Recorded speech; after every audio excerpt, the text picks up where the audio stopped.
queridos, paz do Senhor Jesus para todos, amém, amados? Amados, quero te fazer uma pergunta. Você já foi acusado por alguém? Alguém já levantou assim, uma causa contra a sua vida? Alguém já te perseguiu, né, por alguma coisa? Já? Pois é, hoje nós vamos falar sobre isso. Hoje nós vamos ler o Salmos capítulo 7, ok?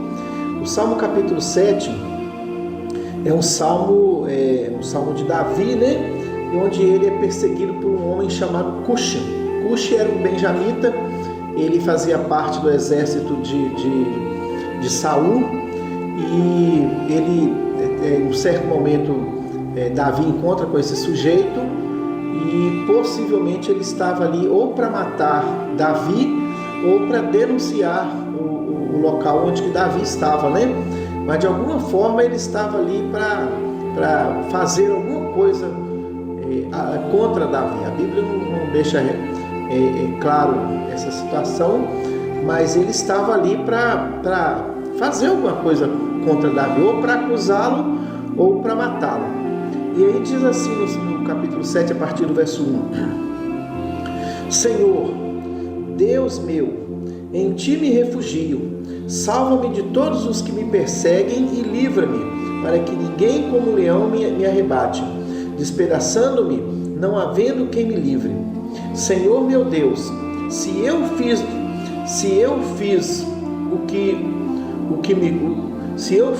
o de que me culpam, se nas minhas mãos há iniquidades, se paguei com o mal a quem estava em paz comigo, eu, que poupei aquele que sem razão me oprimia, persiga o inimigo a minha alma e alcance-a, espezinhe no chão a minha vida e arraste no pó a minha glória.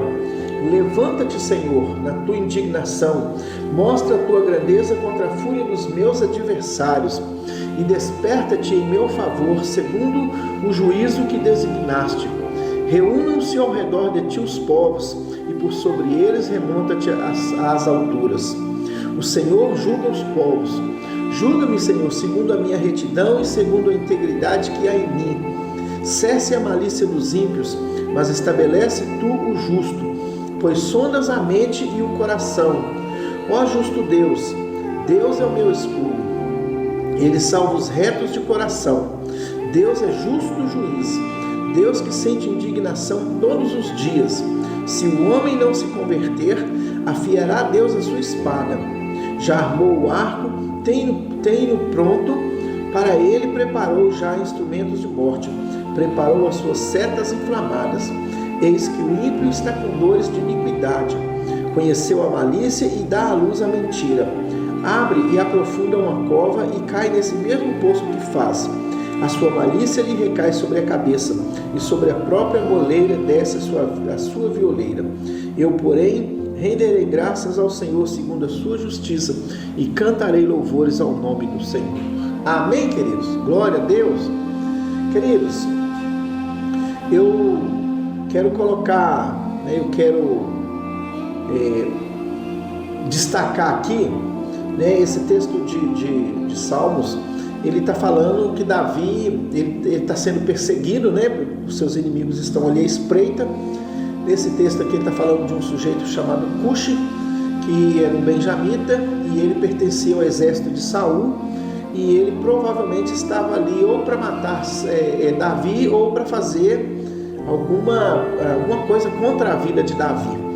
E o que entendemos aqui pelo texto é que ele está levantando um falso testemunho sobre Davi. Ele está perseguindo Davi de alguma forma, Então, Davi ele tem um papo com o Senhor, e ele é claro com o Senhor, Eu quero destacar o verso 3 ao verso 5, que ele diz assim: Senhor meu Deus, se eu fiz isto, se há perversidade nas minhas mãos, se pequei com mal àquele que tinha paz comigo, antes livrei o que me oprimia sem causa, persiga o inimigo a minha alma e alcance-a.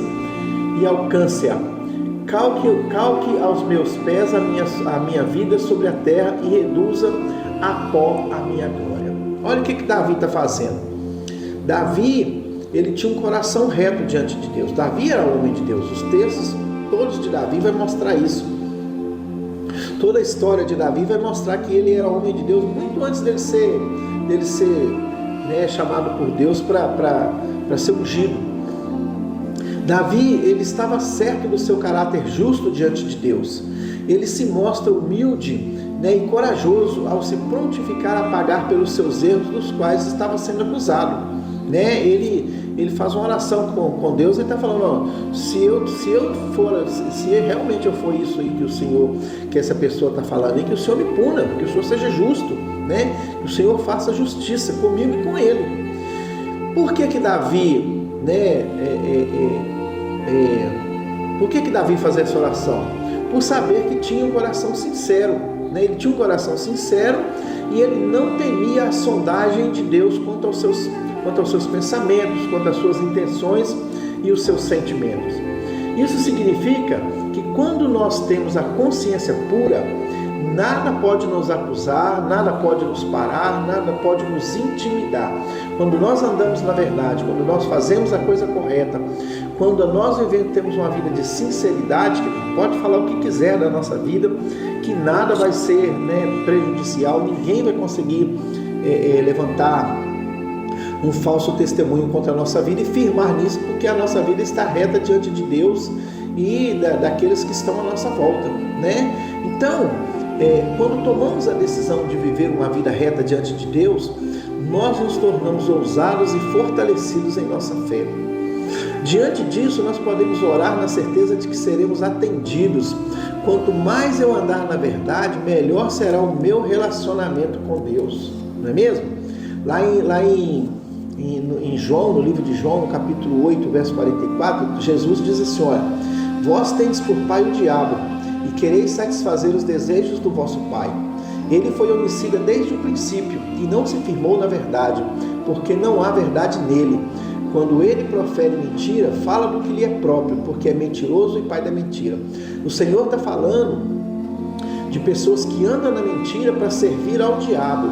Mas no capítulo 14, verso 6 de João, ele diz assim, olha, eu sou o caminho, a verdade e a vida, e ninguém vem ao Pai senão por mim. Se existem pessoas que querem andar na mentira, problema deles, queridos. Mas Jesus, ele está dando aqui a senha, de como devemos viver, de quem ele é. Ele é o caminho, a verdade e a vida, e é nele quem nós vamos caminhar, é nele em quem nós queremos confiar. Quando nós andamos na mentira, servimos ao diabo. Quando andamos na verdade, nós servimos ao Senhor. Andar na verdade, querido, é fazer a vontade de Deus, é alegrar o coração de Deus. Eu gosto muito do texto de Gênesis, eu sempre cito ele, que quando Deus vem na virada do dia, e ele tem encontros com Adão e com Eva. Lá no capítulo 3, verso 8 de Gênesis, diz assim, ouvindo o homem e sua mulher os passos do Senhor Deus, que andava pelo jardim, quando soprava a brisa do dia, esconderam-se da presença do Senhor Deus entre as árvores do jardim. Olha que Deus, ele vem pessoalmente falar com Adão, mas ele vem por quê? Porque Adão ali, ele é puro, ele é íntegro, ele está na verdade, ele está na presença do Senhor, o pecado ainda não entrou na vida dele, então ele tem relacionamento diário com Deus, relacionamento pessoal com Deus todos os dias. Mas a partir do momento que ele peca, ele mesmo está dizendo, esconderam-se da presença do Senhor Deus entre as árvores do jardim. Queridos, enquanto Adão andava em sinceridade diante de Deus, Deus o visitava pessoalmente todos os dias. Enquanto andamos na verdade, querido, é Deus quem está do nosso lado. Ele é quem temos acesso direto a Ele, temos um relacionamento direto com Ele, podemos falar abertamente, claramente, sem nenhum medo, sem nenhum temor, nós podemos nos dirigir a Ele. Por quê? Porque nós estamos andando na verdade na presença dEle. Mas quando o homem pecou, o próprio homem, ele mesmo se colocou numa posição de afastamento de Deus. O próprio Adão, a própria Eva, eles se colocaram, eles é quem fugiram da presença de Deus. Que existe, queridos, não existe o meio termo. ou andamos na verdade, ou andamos na mentira, ou andamos na luz, ou andamos nas trevas. Lá no Salmo capítulo 7, é isso que Davi está falando. Ele está dizendo: Senhor meu Deus, se eu fiz isto, se há perversidade nas minhas mãos, se paguei o mal àquele que tinha paz comigo, antes livrei o que me oprimia sem causa. Persiga o inimigo a minha alma e a alcance.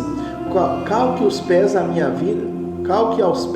vida sobre a terra e reduza a pó a minha glória. Davi, ele sabia da sinceridade do seu coração. Davi, ele sabia que aquelas acusações não tinham fundamento, e ele está falando com Deus: o Senhor pode me corrigir se eu estiver errado. Queridos, eu não sei se você já percebeu, mas as pessoas que andam na mentira, elas não conseguem esconder a mentira. Quem anda na verdade é visto pela verdade, quem anda na mentira é visto pela mentira. Você já percebeu que quando a gente está dirigindo, a polícia para a gente numa blitz, e quando o policial vem do nosso lado, a primeira coisa que ele faz é olhar nos nossos olhos? Eu não sou polícia, eu não sei, mas com certeza tem uma técnica nisso aí. Com certeza, ao olhar nos nossos olhos, ele vai identificar se a gente está fazendo alguma coisa de errado, ou se a gente tem alguma coisa de errado. Eu creio nisso, né? Ele olhou para o nosso rosto, porque o nosso rosto condena, nossos olhos condenam. Quando nós estamos fazendo coisas erradas, quando nós estamos no pecado, quando nós estamos numa vida de mentira, nós não conseguimos olhar nos olhos das pessoas, porque os olhos falam, querido, não é? Não sei se você sabe, mas existem técnicas de leitura facial e labial, né? E a partir disso é possível identificar se nós falamos a verdade ou se nós mentimos. Queridos, não sei se você já parou para pensar, mas até o nosso corpo, o nosso jeito de ser revela quem somos. Já parou para pensar nisso? O próprio texto de Mateus, quando Jesus está falando que Pedro vai negá-lo, mostra isso para nós. Lá em Mateus capítulo 26, a partir do verso 69, diz assim: ora, Pedro estava sentado fora do pátio, ele estava longe de Jesus. E aproximando-se dele uma criada, disse: tu também estavas com Jesus o Galileu. Ela só olhou para ele e viu que ele era um dos discípulos de Jesus.